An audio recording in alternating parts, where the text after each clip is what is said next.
Hello viewers, today we're going to review a VPN. What surprised me the most about this VPN is the wide range of options it offers. I was truly impressed.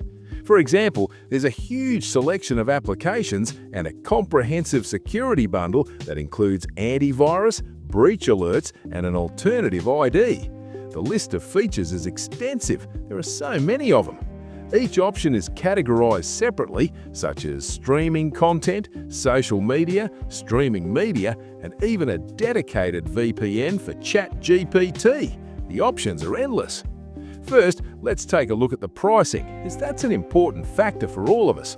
We need to evaluate the value based on the cost. If we opt for the 24-month plan, the VPN Max plan costs approximately $4 per month. The most popular choice, the Pro option, includes all features and allows for up to 10 devices. This Pro feature is priced at $2.49 USD per month. If you choose the basic plan, you can use 5 devices for about $2 per month. Keep in mind, these prices are for the 24-month plan. If we look at the 1-month plan, the Max plan is $14.99, roughly $15. The Pro plan is $13 and the Basic plan is $12. As you can see, there isn't a massive price difference between them. Almost all features and options are consistent across the plans, with the main difference being the number of devices supported. For general VPN use, they are quite similar. Now, let's move over to the dashboard. As you can see, this is the overview. Once you log in, or if you install it from the Play Store, you'll receive a free trial of either 3 or 7 days depending on your region or zone. In my case, it shows that I activated it 3 days ago and received a 3-day free trial. Even though it says 1 week, it actually gives 3 days. Scrolling down, you'll find VPN for Windows. I've already downloaded the Windows version. To download it for any other device, simply click on the corresponding icon. Whether it's Linux, Windows, or Android, where you can download from the Play Store or get the APK directly, the options are all there.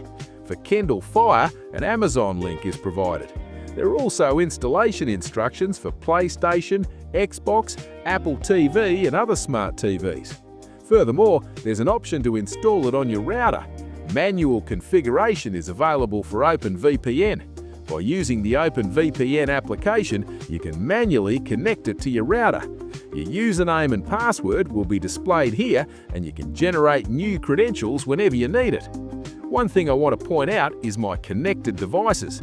As you can see, 4 out of my 10 allowed devices are currently connected. This includes my router, my Windows PC, my Chrome browser extension, and an Infinix tablet. Additionally, if you refer a friend, you can earn 30 days of free service. Let's look at the My Devices section. Clicking here allows you to manage your devices. If you delete a device from this list, it will automatically log out of the service on that device. The Downloads tab shows the same options as the home page. Finally, for streaming services like Netflix, they provide a specific DNS that you can use for a better experience. All right, by enabling Smart DNS. Okay, there's a My Billing option here. From this section, you can change your password, update the email address linked to your account, view your subscriptions, and apply any promo codes you might have. In addition, you can see that VPN offers antivirus protection for both Windows and Android, which you can download directly from here. Okay, next is the breach alert feature.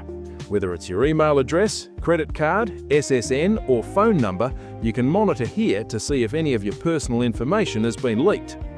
Now, let's look at the alternative ID feature. This lets you shield your identity by creating a new persona and an anonymous email. You can set that up right here. Take a look at this example. It shows a first name, middle name, random identity, and Canada as the location. Okay, if I click on Create Persona, you'll see it has generated a complete identity for me. Whenever I need to sign up for something online, I can use these details. As you can see, it also displays the domain name. Here is Christine, the subscription info, and the Create Anonymous Email button. Okay, my email is now created, It's asking to link this anonymous email with my primary email address. By linking it and adding more details, everything becomes associated with my account. If I add another email, it will appear here under Linked Email. See? I can also choose to delete this persona if needed. Deleting it will remove all the associated information. Now, let's head over to the VPN application itself. As you can see, the application opens with this clean blue interface. If we go into Settings, the first thing you'll notice is the App Settings. Within the app options, you can choose between Classic, Light and Dark themes. We're currently using the Classic theme. Next is the Locations order. Sorting by latency is what I recommend as the best option. In the language settings, we have a wide variety of languages available. Hindi is included, but unfortunately, Bengali is not an option here.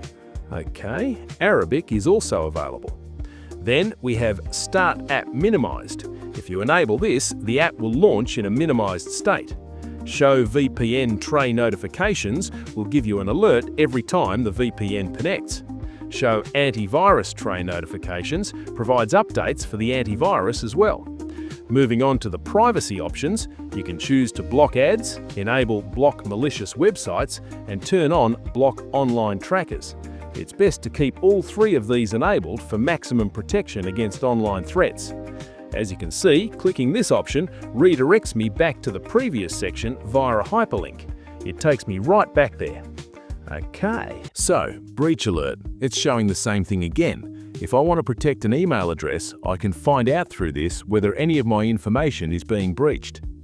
Okay, antivirus. If you have this feature, the antivirus will load or turn on. It's currently showing protecting your device, meaning it is in a protection state and the antivirus is active.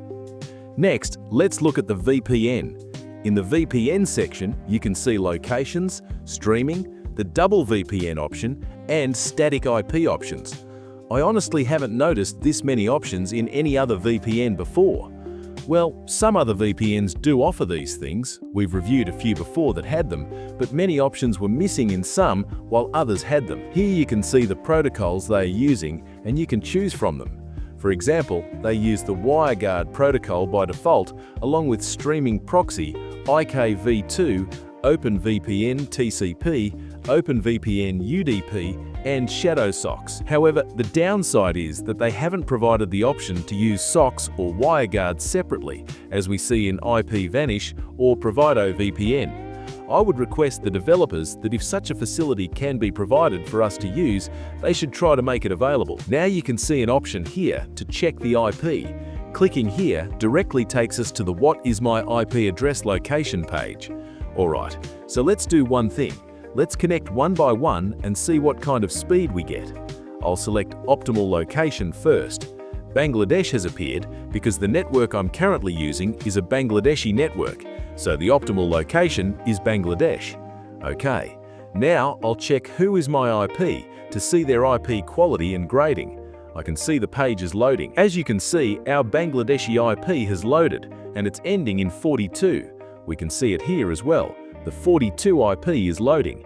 It says protected by VeePN and shows it in green, which means it's working perfectly. If we look at the anonymity level, it's at a super level. There's no host name and no DNS leaks, meaning it's an excellent IP. So let's run a speed test and show you what kind of speed we're getting today. My default speed isn't bad at all, so let's see what we get here. As you can see, the ping is only 4. That's just super, an excellent ping. And our download speed, it's crossing 330, heading toward 350. This is really extreme. I'm very impressed with this. The upload speed is relatively lower, I'd say, because in many cases we've seen upload speed match the download. However, in this case, the upload speed has crossed 150. That's not bad at all. Since many people use 100 megabits LAN cards, if someone is on a 100 megabit setup and their ISP provides good bandwidth, this is more than enough speed. As soon as the connection is established. Now let's check if the IP has actually changed. We can see that yes, it has successfully changed to Malaysia. And if we check on hua.net, let's see if it is updated there as well. I've noticed that sometimes it takes a little while for the data to update on this site after changing locations. Okay, in the meantime, let's go ahead and perform a speed test. I've started the test. Let's see what the results are. You can see our speed test has begun. It's reaching nearly 200, 250, and even hitting the 300 mark. It has now crossed 300 and is going over 350, so I really feel we are getting an excellent speed here. The ping is also quite good at only 54. That is an amazing ping. I'd consider this very impressive. The upload speed is also relatively good. It was performing very well, peaking above 100 before gradually settling down. Now let's verify the IP one more time. Regarding the download and upload, I would say the IP quality is at a superior level. The Malaysia IP is at 90%. I'm really liking this Malaysia IP. Okay, next we can see Indonesia is available. Let's look at the latency for a few more. Let's check the ones that are lower. Now we will check Armenia. Let's see how the Armenia IP performs. We can see the latency is in the red zone here with only 1 bar visible, and the ping is at 239. Let's see what the actual status is. We are refreshing both sites and we can see Yerevan, Armenia, protected. When checking through their own server, it will always show as correct. Everything looks fine here. Next, we'll check on Hua, and it also shows Armenia, and the ISP is changed. So, let's run a speed test to see how the speed is for Armenia. We're clicking Go for Armenia. Let's see what kind of speed we get. The speed test has started, and we see the ping is at 135, but the speed has already crossed 100. It's approaching 200, so even with an IP in the red zone, we are getting a very good speed. Comparatively, we have to say this is a pretty good deal. I hope I've managed to give you a basic yet thorough overview of this VPN, which you are likely realizing by now. I won't make the video too long by checking too many IPs. In my previous videos, I checked many IPs and the videos ended up being quite long. So today, I'll just check a few. I've now connected to Bulgaria. Let's check the status of the Bulgaria IP. I've refreshed it. The refreshed result hasn't appeared yet. Refreshed results aren't always accurate immediately because of cached data. Until the data cache is cleared, we won't see the accurate result. However, the speed test always shows the original IP upon reloading. Let's see if it has appeared here. Yes, now you can see Bulgaria, and it's connected to the legendary M247 Europe ISP. I've noticed that all the IPs from this provider are quite good. Now moving to the other one, we see it hasn't changed yet. There, now we can see the information is updated to show Bulgaria. So, let's run a speed test. Let's see what kind of result we get here. We can see our speed test has started. The ping is 172, which is actually a quite good ping. If you are gaming or doing other tasks, I don't think this ping should cause any issues. Many people manage quite well even with higher pings than this. Let's see what the results show for gaming. Gaming, quality, well, this won't be a problem for streaming, and it won't be an issue for video calls. Everything is staying above 150, so we can see the quality is average for gaming, while the others are at a superb, great quality. Alright, so what we're going to do is check another one. Let's scroll down a bit further. Let's search for the USA here. USA. I see all of them are currently in the red zone, so let's do one thing. Let's connect to North Carolina and see. There are many IP addresses available for the USA. Let's see what kind of performance we get with a US IP. Some people might face issues connecting, but you can also try changing the protocols from here. Often switching the protocol can yield much better results. Now let's check Hua to see what kind of speed we're getting. Let's see, I've refreshed it. I'll refresh the next one as well. Since our IP's ping was showing in the red zone, let's see the result. Here the IP details have loaded. Checking here, yes, we selected North Carolina and it's showing Charlotte. Alright, the ISP has changed here as well. We'll refresh this once more to see what comes up. Here is the Hey ISP, and we'll run a speed test with this to check the performance. The speed test has started. The speed looks quite good to me. Despite being in the red zone, it's nearing 100 megabits per second. Our taskbar monitor at the bottom shows 186, while it shows 130 up here. There is some variation, but overall I feel we're getting very good speeds comparatively.